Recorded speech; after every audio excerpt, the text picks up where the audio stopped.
중국 기업들의 어떤 힘은 막강하거든요. 직구를 통해서 한국에 계속 공격할 것이고 한국의 영향력을 계속 키울 것이다. 이 중국의 움직임들이 단기간에 끝날 것 같지는 않습니다. 왜냐하면 안녕하세요. 저는 단국대학교 경영학부의 정현승 교수입니다. 여러분 최근에 주변에서 알리테무를 통해서 구매하는 많은 그 소비자들을 보셨을 겁니다. 정말 가격이 싸고 다양한 제품들을 손쉽게 살 수 있는 그런 기회를 얻을 수 있죠. 물론 이 직구가 옛날에도 있었지만 작년부터 직구가 굉장히 성장하면서 최근에 우리나라 그 유통, 또 소매, 도매, 물류 많은 분야에 지금 영향을 많이 미치고 있습니다. 그래서 오늘은 이 중국 직구에 관해서 전반적인 흐름과 또 중요한 쟁점, 그리고 앞으로 우리가 대응해야 될 방향에 대해서 한번 살펴보도록 하겠습니다. 작년부터 중국 직구가 급증하게 시작하겠습니다. 그전에는 이제 당연히 우리나라의 최대 직구 국가는 미국이었고요. 젊은 세대 또는 이제 외국 경험이 있는 그런 어떤 그 세대가 중심으로 해서 미국에서 한국에서 살 수 없는 제품들, 패션이라든지 또는 뭐 특이한 어떤 제품들을 주로 많이 샀었습니다. 근데 작년부터는 이제 중국 직구가 굉장히 가격 전략이나 배송이 빨라지면서 지금은 중국 직구가 미국의 2배 가까이 되면서 확실하게 직구의 어떤 그 현황이 바뀌게 되었습니다. 그래서 작년에 중국 직구가 한 3조 한 3천억 가까운 그 정도의 금액으로 급증을 했습니다. 그 가운데 이제 알리익스프레스와 테무, 그리고 최근에 이제 쉬인과 틱톡까지 이제 들어오는데, 어쨌든 알리와 테무가 아주 핵심 그런 업체입니다. 그래서 이제 알리 테무가 올해 벌써 4월 달 기준으로 했을 때 800만이 각각 넘는 그 정도로 급증했고요. 특히 테무는 사실 늦게 들어왔는데 알리만큼 이제 성장한 그런 어떤 사례가 되겠습니다. 그리고 이제 알리테무가 그동안에 쭉 급증해 왔는데 사실 처음으로 이번 4월 달에는 소폭 감소했거든요. 그래서 이제 이런 소폭 감소를 두고 여러 가지 해석이 가능한데, 너무 단기간에 그 성장했기 때문에 조금 이제 속도 조절한다, 이런 견해도 있고, 또는 이제 한편에서는 소비자들이 이제 알리템을 써보니까 뭐 좋은 점도 있지만 뭐 부작용이나 여러 가지 문제점도 발견하고 이제 매출이 본격적으로 감소 추세로 이제 들어가는 거 아닌가, 또 이런 어떤 견해도 있는 것 같습니다. 자, 어쨌든 알리테무, 시인과 틱톡까지 해가지고 엄청난 그 이용자 수가 늘어나고 있어서 향후에 한국 시장에 굉장히 큰 부담이 될 걸로 예상이 됩니다. 올해 3월 달에 알리바바 그룹에서 한국에 와서 큰 발표를 했어요. 앞으로 3년간 한국에 1조 5천억을 투자해서 대규모 물류센터를 짓고, 또 한국 판매자들을 해외 수출을 돕고, 또 한국의 소비자들을 제대로 보호하겠다, 이렇게 발표하면서 아주 대대적인 그런 공격적인 투자를 이제 선언했습니다. 이것 때문에 굉장히 이제 난리가 났었고요. 또 한국 기업들도 뭐 대응하느라고 부산을 떨고, 정부에서도 이게 진짜인지 가짜인지 직접 한번 상담도 해보고 또 여러 가지 이야기가 있었습니다. 특히 이제 이 한국의 그 물류센터를 대규모로 지어가지고, 지금 안 그래도 이제 중국 직구가 그 배송 속도가 상당히 빨라졌는데 앞으로 훨씬 더 빠르게 배송할 수 있다, 이런 걸 이제 예측이 되면서 굉장히 큰 위협으로 다가오고 있습니다. 그리고 또 중국 직구가 또 한국에 이렇게 공격적으로 보이는 거는 뭐 여러 가지 요인이 있겠지만, 일단 지리적으로 한국에서 가깝기도 하고, 또 중국의 기술력이나 이런 것들이 또 많이 올라왔기 때문에 한국의 그동안에 뭐 수입만 했다면 이제 수출 쪽으로 갈 수도 있고, 또 한국이 특히 제품에 대한 테스트 베드 시장으로서의 가치도 좀 있는 것 같습니다. 그래서 한국에서 잘 팔리는 상품들이 또 아시아 쪽에서는 또 영향력이 있고, 또 최근에 한국의 한류를 통해서 한국 한류 제품이 전 세계적으로 인기가 많거든요. 그래서 중국 플랫폼을 통해서 해외로도 그 판매할 수 있는 그런 기회들이 있는 거죠. 그래서 판매 시장, 소비 시장뿐만 아니라 나중에는 뭐 소싱할 수 있는 그런 구매 시장으로까지도 뭐 아주 복합적으로 볼 수 있는 그런 측면에서 접근하고 있다, 이렇게 봐야 될 것 같습니다. 그러면 이제 중국 직구 급성장의 그 원인은 뭔가, 배경을 한번 살펴봐야 될 것 같은데요. 첫 번째는 중국 내수가 최근에 너무 부진합니다. 그래서 중국에 코로나를 거치면서 내수가 불황이다 보니까 이거를 전부 다 해외 쪽으로 판매하기 시작했죠.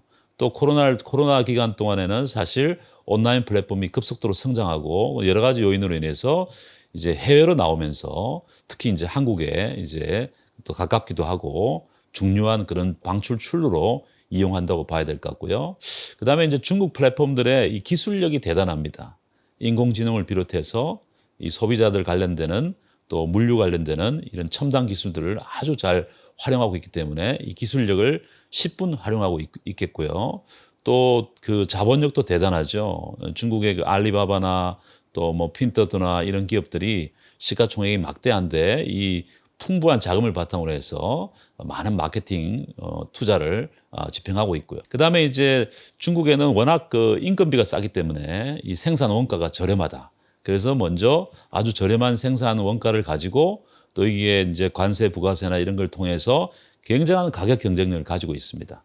그리고 최근에 마지막으로는 소비자 니즈도 많이 변했어요. 그래서 소비자들이 온라인을 굉장히 선호하고 또 최근에는 물가가 많이 상승하고 하니까 저가를 굉장히 선호하죠. 이렇게 되면서 소위 말해서 중국 직구 크로스 보더 트레이드라고 하는 CBT 이쪽에 굉장히 많은 소비자들이 관심을 가지고 이제 사용하고 있는 그런 모습들을 볼 수 있겠습니다. 사실 여러분 전 세계 유통시장에서 현재 보면 전 세계 유통시장의 1등부터 5등 안에 중국 업체는 없습니다. 글로벌 유통기업의 한국 순위를 보면은 이마트가 62, 그다음에 쿠팡이 74위, 그다음에 롯데가 91위 정도를 하고 있는 상황입니다. 근데 지금 전문가는 어떻게 예상하냐면은 2027년도에는 1위부터 5위까지 해서 중국 업체들이 2, 3, 4위를 독차지할 것이다.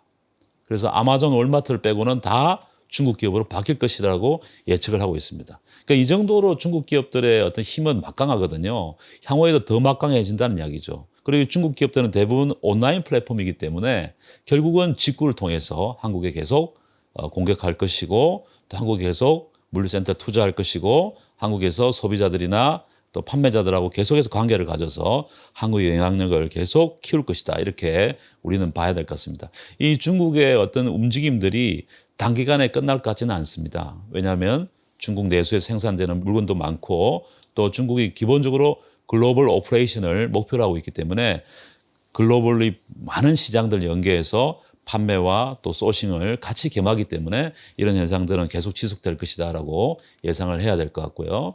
그래서 전 세계적으로 사실 뭐 어느 나라 구분할 거 없이 알리, 테무, 시인의 그 이용자 수가 급증해서 전 세계 앱 다운로드에서 상위 5위 안에 대부분 들어가고 있는 이런 모습을 보이고요. 미국에서는 특별히 또 아마존하고 경쟁도 본격화되고 있다. 그래서 그 아마존의 그 브랜드 광고비가 거의 한 6억 달러 정도 되는데 최근에 테무나 시인도 그에 못지않게 투자하고 있는 그런 또 모습들을 보고 있습니다. 그리고 한편에서는 이 중국 기업들을 이 중국 정부가 직간접으로 도와주고 있는 건 아닌가? 이런 좀 의구심을 보내는 그런 나라들도 지금 꽤 있는 것 같습니다. 어쨌든 중국 직구는 계속해서 급성장하고 있다라고 봐야 될 것 같고요. 특히 이제 이 알리익스프레스, 우리나라의 뭐 쿠팡 같은 그런 스타일로 굉장한 스피드와 또 굉장히 많은 다품종 그리고 이제 중국에서는 이제 물류 계열사 차이나오 이런 걸 통해서 하고 있는데 한국에서는 또 한국의 대한통운 같은 한국의 물류 기업들하고 협력하고 그래서 굉장한 인기를 먼저 끌었고 그 이어서 바로 테무가 들어왔는데요. 그래서 테무는 완전 위탁 방식에 의해서 지금 하고 있는데 그래서 납품업체가 물건을 물류창고에 갖다 놓기만 하면 테무가 모든 것을 다 처리하는 그런 형태를 통해서 혁신을 일으켜서 초가격을 실현하고 지금 알리보다 테무가 더 빨리 성장하고 있는 그런 모습들을 보여주고 있습니다. 시인은 어찌 보면 그 자라나 H&M하고 비슷한 그런 업체인데요. 이걸 온라인으로 가져왔다고 생각하시면 될 것 같고 스피드도 더 빠르고 가격도 훨씬 더 싸게. 그래서 전 세계의 10대, 20대 소비자들을 열광시키는 그런 비즈니스 모델로 오히려 급성장하고 있는 그런 모습들을 보이고 있습니다. 그래서 알리익스프레스와 테무와 시인 이런 기업들이 굉장히 공격적인 그런 모습을 보이면서 전 세계 급속도로 확산되고 있는 추세가 지속되고 있는 것 같습니다. 그래서 중국 직구가 이제 이렇게 들어오면서 사실 가장 직접적인 영향을 받는 것은 뭐 소상공인이나 중소제조업 같은 업종이 되겠고요. 근데 사실 플랫폼 대 플랫폼 경쟁이기 때문에 한국의 토종 플랫폼들이 굉장히 영향을 많이 받습니다.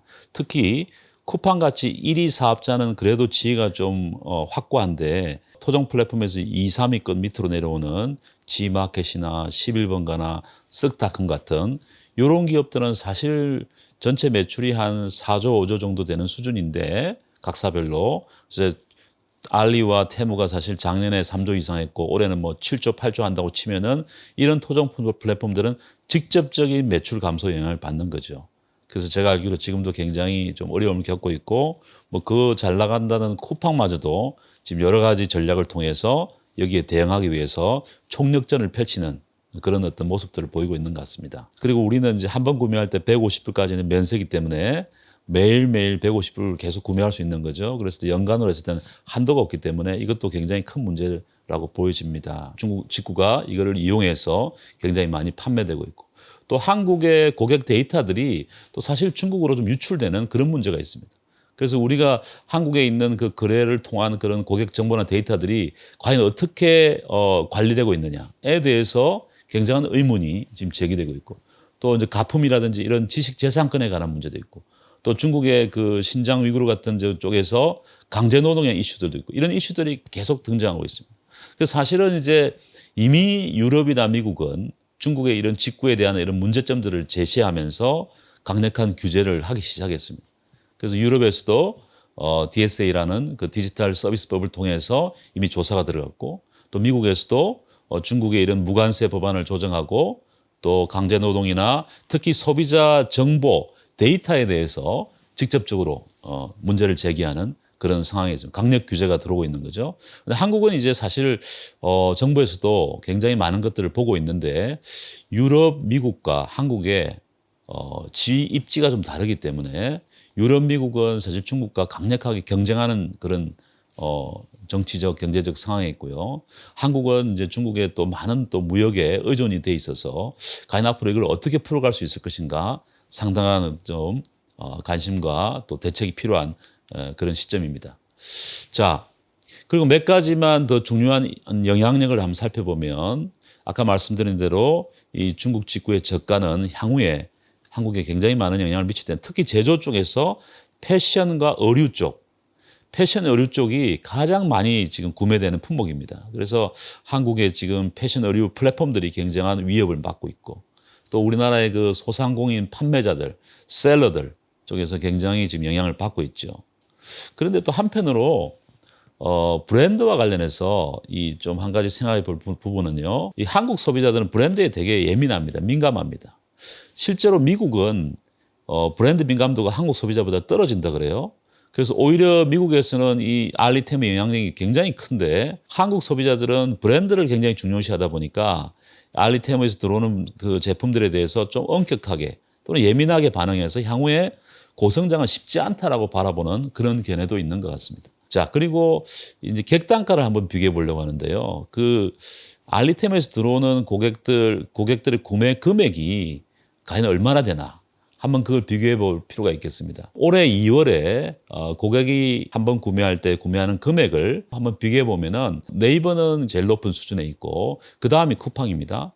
근데 쿠팡보다 조금 밑에 테무와 알리익스프레스가 있어요. 쿠팡이 한 3만 원대라고 치면은 알리테무가 2만 원대에 와 있다는 거죠.